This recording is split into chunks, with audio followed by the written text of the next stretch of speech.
নমস্কার দর্শক বন্ধু, আগামীকাল 23শে আগস্ট 2025 বঙ্গাব্দে 6 ভাদ্র 1432 শনিবার। সূর্যোদয় ভোর 5টা 20 মিনিটে, সূর্যাস্ত সন্ধে 5টা 59 মিনিটে। তিথি অমাবস্যা, থাকবে দুপুর 11টা 23 মিনিট পর্যন্ত, তারপর শুরু হবে শুক্লা প্রতিপদ। আগামীকাল যে সমস্ত শ্রী সন্তানের জন্ম হবে তাদের হবে সিংহ রাশি, ক্ষত্রিয় বর্ণ, মঘা নক্ষত্র, দেবাড়ি বা রাক্ষসগণ, মুশিক যোনি এবং বিংশতির মতে তাদের জন্ম হবে কেতুর মহাদশায়। কিন্তু আগামীকাল রাত্রি 12টা 55 মিনিটের পর যে সমস্ত শ্রী সন্তানের জন্ম হবে তাদের হবে সিংহ রাশি, ক্ষত্রিয় বর্ণ, কিন্তু তাদের হবে পূর্ব ফাল্গুনী নক্ষত্র, নরগণ, গোজনী এবং বিংশতির মতে তাদের জন্ম হবে শুক্রের মহাদশায়। এদের নামের অদ্যাক্ষর যদি ম অথবা ট দিয়ে রাখা যায় তাহলে সেই সন্তানটি ভবিষ্যতে সৌভাগ্যবান তথা বংশের নাম উজ্জ্বলকারী হতে পারে।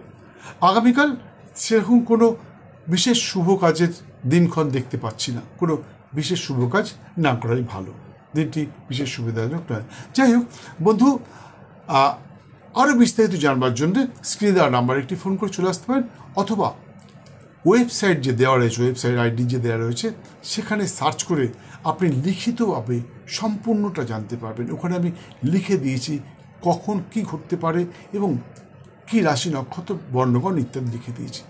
ওয়েবসাইটটা সার্চ করে আরও অনেক কিছু জানতে পারবেন।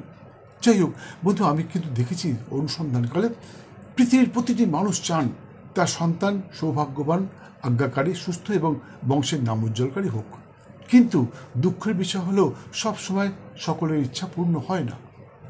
আমরা কিন্তু সিজার করি, অর্থাৎ প্ল্যানিং সিজার, কোনো জ্যোতিষশাস্ত্রজ্ঞের কাছে জেনে নিই যে কোন সময় আমার শিশু সন্তানের জন্ম হলে, অর্থাৎ মাতৃগর্ভ থেকে প্রসব করালে আমার সন্তানটি সত্যিকারের সৌভাগ্যবান হবে। আমরা সেই অনুযায়ী করে থাকি, ডাক্তারবাবু করে দেন। কিন্তু দুঃখের বিষয় হলো আমরা আসল জিনিসটাই করে না, গোড়ায় গলদ থেকে যায়। সেটা কি? সেটা হচ্ছে ভ্রূণের জন্ম। হ্যাঁ বন্ধু, স্বামী স্ত্রীর মিলনের সময়টি কিন্তু সর্বপ্রথম নির্ধারণ করতে হয়।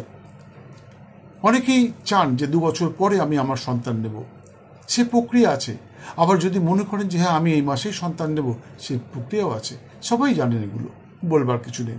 তবে কোন সময়ে কোন দিনে মিলিত হলে আমার ভ্রূণের জন্ম হওয়ার সম্ভাবনা থাকবে বেশি, এবং সেই ভ্রূণটি যদি জন্ম হয় তাহলে অবশ্যই সৌভাগ্যবান, বংশের নাম উজ্জ্বলকারী, আজ্ঞাকারী এবং সুস্থ সন্তানের জন্ম হবে।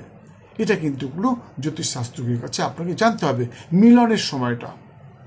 যদি মনে হয় আপনি স্ক্রিনে দেওয়া নাম্বারে একটি ফোন করে আমার কাছে আসতে পারেন, বা আপনার নিকটস্থ কোনো জ্যোতিষশাস্ত্রজ্ঞের কাছে আপনি জেনে নিতে পারেন। তবে মনে রাখবেন, জ্যোতিষ কিন্তু হাত, পা, মুখ, কার্ড, টিয়া পাখি ইত্যাদির দ্বারা জ্যোতিষশাস্ত্র হয় না। জ্যোতিষশাস্ত্রের বিচারের জন্য আপনার জন্মের দিন, তারিখ, মাস, বছর, স্থান এবং সঠিক সময় বৃত্তান্ত প্রয়োজন। তার কারণটা হচ্ছে এখনো পর্যন্ত পৃথিবীতে এমন কোনো প্রক্রিয়া আবিষ্কৃত হয়নি যার দ্বারা কোনো মানুষের জন্মকালীন গ্রহ বা নক্ষত্রের ডিগ্রি ফল বিফল নির্ধারণ করা যায়। তাই কোনো ব্যক্তির কাছে যাওয়ার আগে আপনি আপনার জন্মের দিন, তারিখ, মাস, বছর, সময় এবং সঠিক সময় বৃত্তান্ত নিয়ে যান। তিনি আপনাকে অবশ্যই বলে দেবে যে অমুক সময় মিলিত হলে আপনাদের সন্তানের ভ্রূণের জন্ম হতে পারে, এবং যদি সেই ভ্রূণ জন্ম নেয় তাহলে সে ভবিষ্যতে সুস্থ, আজ্ঞাকারী, সৌভাগ্যবান এবং বংশের নাম উজ্জ্বলকারী হতে পারে।